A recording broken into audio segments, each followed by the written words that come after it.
এখন মানুষের কোনটা মুখ আর কোনটা মুখোশ একদমই চেনা যায় না।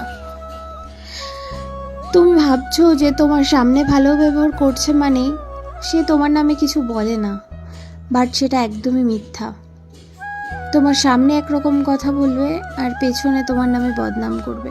এরকম মানুষ আমার জীবনে অনেক আছে।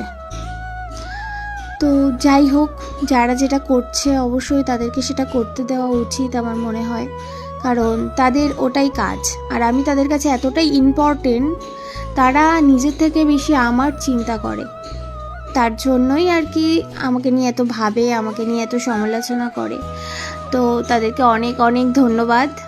যারা যেটা করছো অবশ্যই সেটা করতে পারো, আমার কোনো অসুবিধা নেই। তো যাই হোক, আমার সত্যি লোকের পেছনে লাগার মতন অত সময় নেই, লোকের পেছনে সমালোচনা করার মতনও সময় নেই। তো